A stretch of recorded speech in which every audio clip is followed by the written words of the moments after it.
Welcome to VS Educational Place. BPSE 142 by SV Crazy Hacks. वैश्वीकरण की दुनिया में भारत की विदेश नीति। गाइस, हमारी 4th इकाई है भारत विदेश नीति के निर्माण, संस्थाएं व तंत्र। गाइस, इस पूरी इकाई में सिर्फ 2 ही क्वेश्चन हमारे इम्पोर्टेंट हैं जो एग्ज़ाम में आएंगे और ये 2 क्वेश्चन एक दूसरे से रिलेट करते हैं। और सबसे ख़ास बात तो ये है कि ये सब पहली इकाई से रिलेट करते हैं, यानी कि ये यूनिट बहुत ही आसान होने वाली और बहुत ही इम्पॉर्टेंट यूनिट है। इसमें सबसे इम्पोर्टेंट क्वेश्चन रहेगा भारतीय विदेश नीति का निर्माण तंत्र के बारे में बताना है। उसके बाद जो इम्पोर्टेंट क्वेश्चन रहेगा भारतीय विदेश नीति में शामिल संस्थाएं कौन कौन सी हैं। आइए गाइस, इनके बारे में डिटेल में पढ़ लेते हैं। भारत की विदेश नीति निर्माण तंत्र में आने वाली जटिलताएं। सरल भाषा में कहें तो भारतीय विदेश नीति निर्माण तंत्र भारतीय विदेश सेवा यानी कि IFS के अधिकारियों द्वारा किया जाता है, जो रायसीना हिल्स न्यू दिल्ली की दक्षिणी ब्लॉक में बैठते हैं। फिर भी यह संस्करण भारतीय विदेश नीति को बनाने की प्रक्रिया में केवल एक भाग ही बताता है। तो वास्तव में भारतीय विदेश नीति निर्माण तंत्र, या फिर यूँ कहें किसी भी देश की विदेश नीति के बनाने का तंत्र, बहुत ही जटिल और बोझिली प्रक्रिया होती है जिसमें अधिक समय और ऊर्जा लगती है। ये बहुत ही उलझा हुआ काम होता है, इसीलिए इसको विभिन्न स्तरों पर डिवाइड किया गया है। आइए जान लेते हैं इसको कैसे डिवाइड किया गया है। इसके इतने कठिन होने की वजह से ही इसको विभिन्न स्तरों में डिवाइड किया गया है। भारत की विदेश नीति को बनाने के लिए विभिन्न प्रकार की क्षमता वाले अनेक व्यक्तियों और संस्थाओं को भी शामिल किया गया है।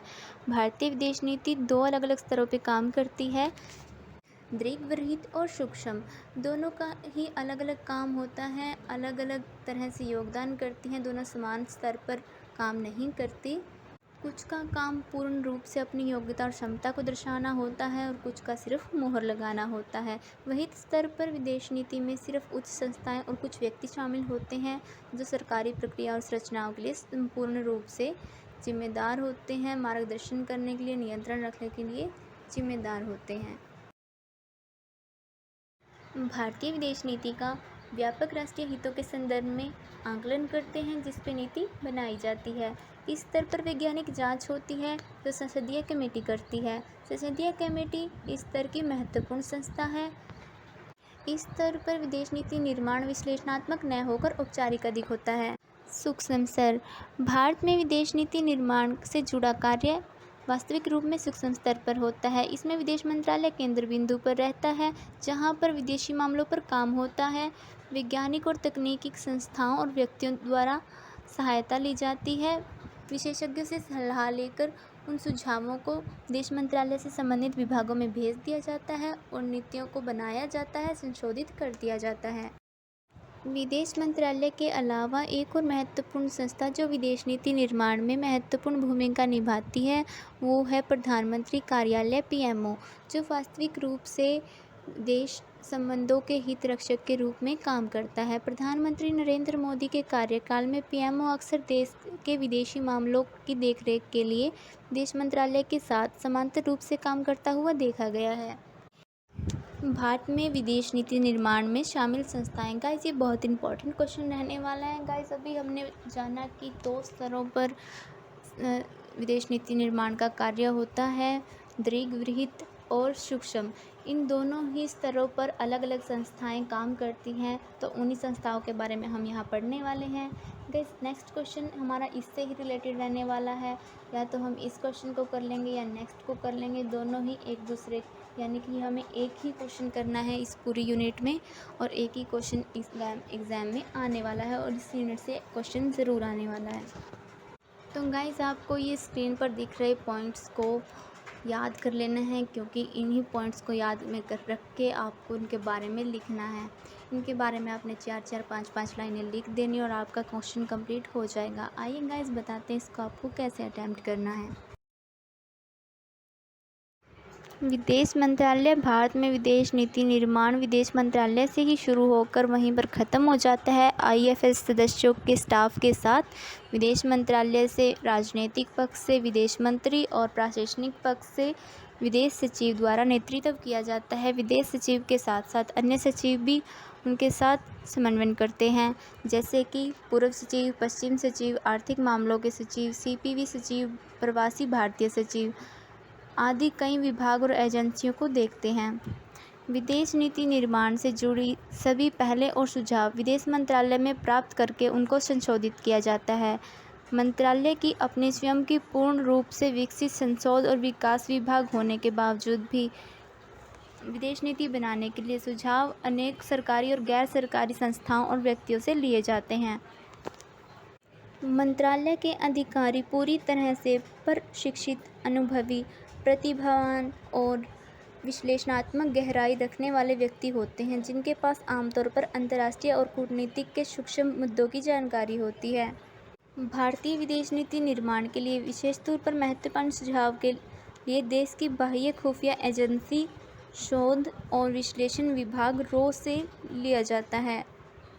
प्रधानमंत्री कार्यालय सरकारी के संसदीय प्रारूप में प्रधानमंत्री सरकार का कार्यकारी प्रमुख होते हैं।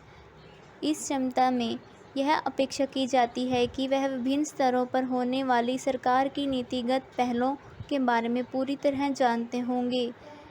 यह देखते हुए कि विदेश नीति सरकारी गतिविधि में से सबसे महत्वपूर्ण विभागों में से एक है, प्रधानमंत्री हमेशा विदेश नीति निर्माण प्रक्रिया में शामिल रहे हैं और उसे लेकर पूरी तरह से सतर्क रहे हैं।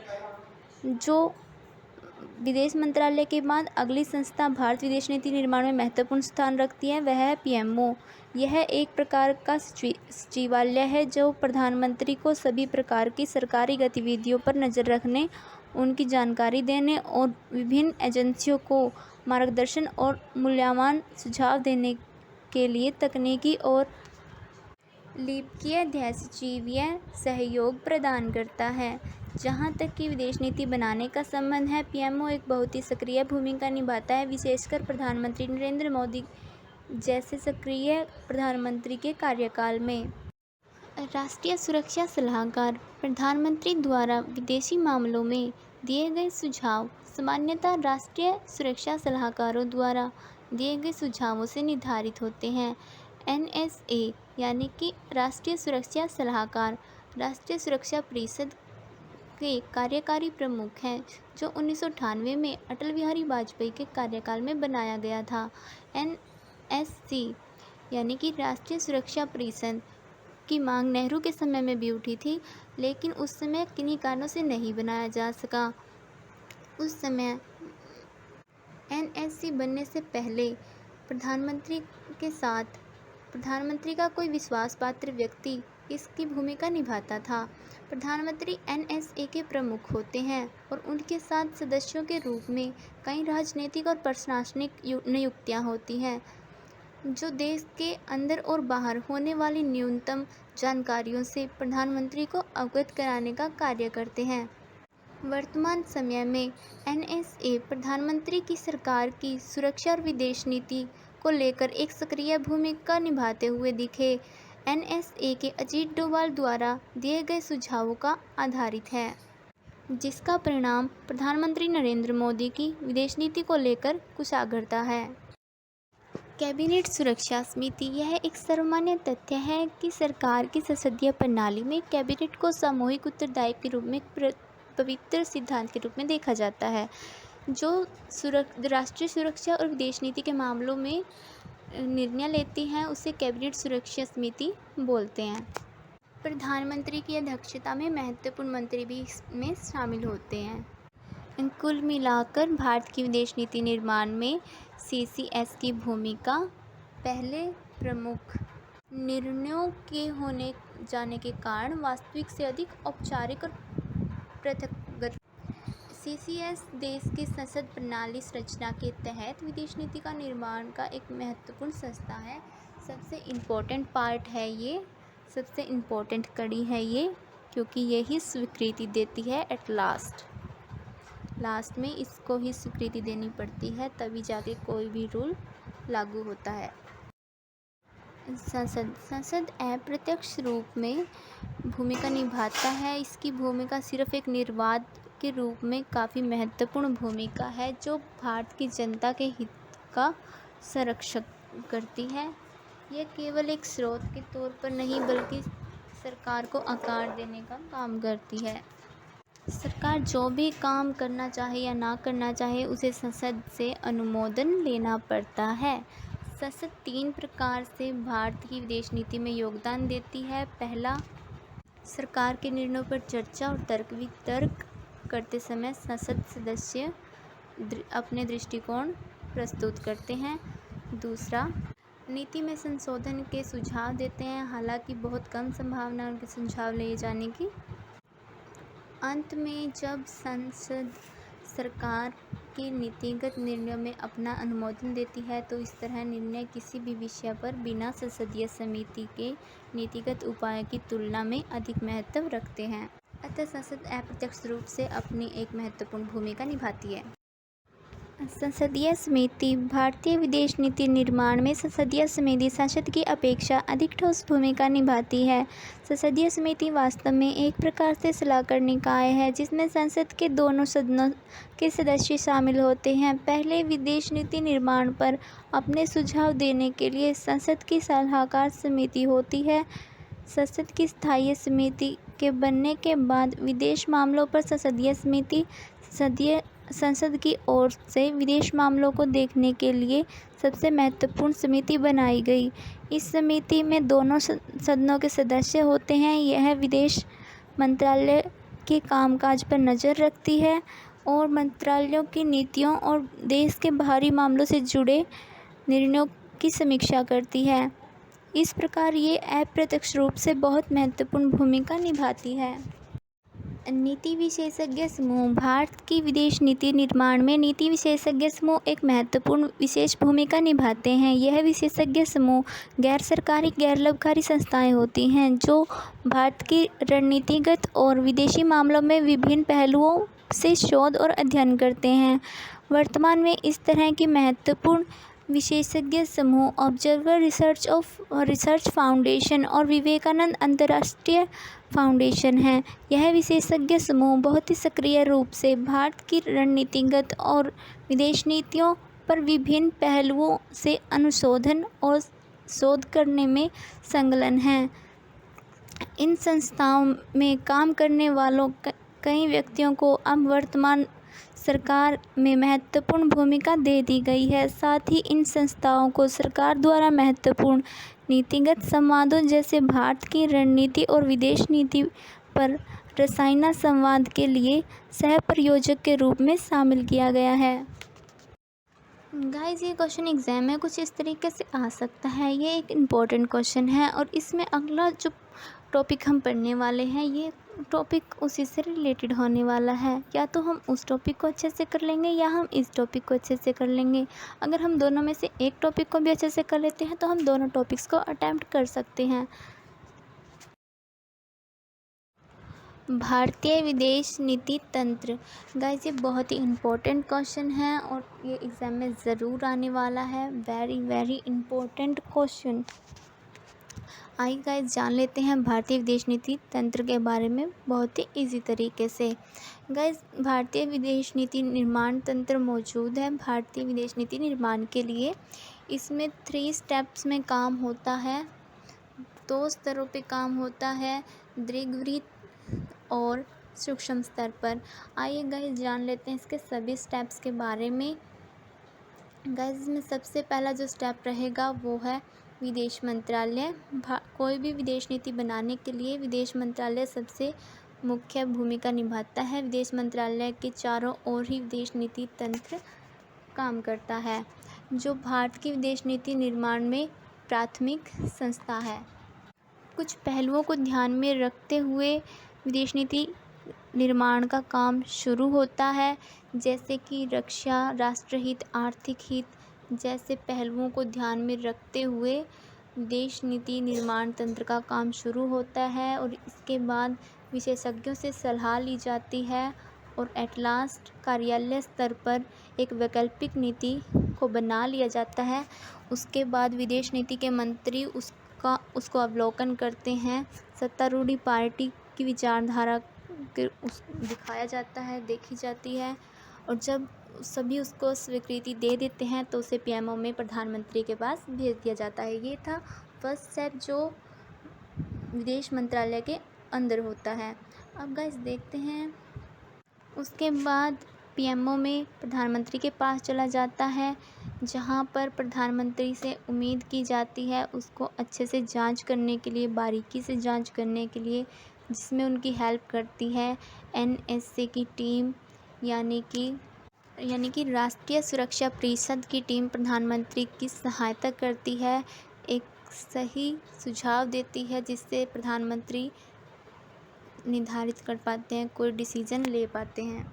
एनएसए का मुख्य काम रहता है विदेश नीति को में जांच करना कि उसमें कोई विसंगति तो नहीं है, उसमें कोई खराबी तो नहीं है।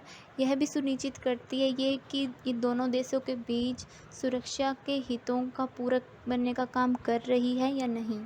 प्रधानमंत्री से उम्मीद की जाती है कि वो इसका रणनीतिगत और राजनीतिगत पहलुओं का भी अवलोकन करे, और उसके बाद जब प्रधानमंत्री ये सब कर लेते हैं तो उसको कैबिनेट समिति के पास भेज दिया जाता है, यानी कि कैबिनेट सुरक्षा समिति के पास भेज दिया जाता है, जहां इसकी सीसीएस तैयार कर ली जाती है। वैसे तो कैबिनेट सुरक्षा समिति के लोग इसको अधिकतर पास कर देते हैं, क्योंकि इसको प्रधानमंत्री द्वारा अच्छे से जांच कर लिया गया होता है, लेकिन फिर भी कैबिनेट सुरक्षा समिति के पास राजनीतिक विशेषज्ञों के बीच व्यापक चर्चा के लिए जाता है, जहां समिति के सदस्यों के प्रश्नों के उत्तर देने के लिए विदेश मंत्री के साथ साथ वित्त मंत्री, गृह मंत्री, रक्षा मंत्री और अन्य मंत्री शामिल होते हैं, और प्रधानमंत्री भी अपनी बातें रखते हैं। सीसीएस के स्तर पर राजनीति प्रस्ताव का मूल्यांकन भारत की विदेश नीति निर्माण तंत्र में एक मुख्य कड़ी के रूप में देखा जाता है, यानी कि सबसे इम्पोर्टेंट पार्ट है, क्योंकि इसकी स्वीकृति ही किसी भी नीति को लागू करती है, पास करती है, विदेश नीति में शामिल करती है। इस समिति के बाद ये जाता है संसद के पास। और गाइस एक ख़ास बात ये भी है कि संसद के सदनों के पास ये जाए ना जाए, अगर इसको कैबिनेट नीति पास कर देती है, स्वीकृति मिल जाती है, तो ये विदेश नीति का पार्ट बन जाता है और लागू हो जाता है। कभी कभी कुछ प्रस्तावों को संसद के सदनों के समक्ष अवलोकन और अनुमोदन के लिए रखा जाता है। कभी कभी जन समर्थन लेने की भी आवश्यकता पड़ती है। हालांकि विदेश नीतियों पर जनता इतना ध्यान नहीं देती, हालांकि ऐसे चेंजेस विदेश नीति वाले जनता को पता ही नहीं चलते हैं, और अगर कुछ पता भी चलते हैं तो जनता उन्हें इग्नोर कर देती है। विदेश नीति प्रस्ताव सीएसएस की स्वीकृति के बाद भारतीय विदेश नीति का भाग बन जाता है, और उसके बाद इसके प्रभाव और प्रमाणों पर नज़र रखी जाती है। यह नीति अंतर्राष्ट्रीय हितों की देखरेख करने का माध्यम बन जाती है। इस नीति निर्माण तंत्र के निहित गुणवत्ता को सुनिश्चित करने के लिए और संतुलन को देखने के लिए इसको अनेक स्तरों पर मूल्यांकन किया जाता है। गाइस ये था पूरा का पूरा भारतीय विदेश नीति तंत्र। गाइस ये बहुत ही इम्पोर्टेंट स्टेप रहने वाला है। इसमें थर्ड स्टेप मोस्ट इम्पोर्टेंट है, क्योंकि इसके अकॉर्डिंग ही डिसाइड होता है विदेश नीति लागू होगी या नहीं होगी। भारतीय विदेश नीति तंत्र को डिटेल में पढ़ने के लिए हमारी नेक्स्ट वीडियो ज़रूर देखें। गाइस ये एग्ज़ाम में आने वाला मोस्ट इम्पोर्टेंट क्वेश्चन है। अगर आप इसे डिटेल में पढ़ना चाहें तो आप इसके बारे में हमारी नेक्स्ट वीडियो ज़रूर देख सकते हैं।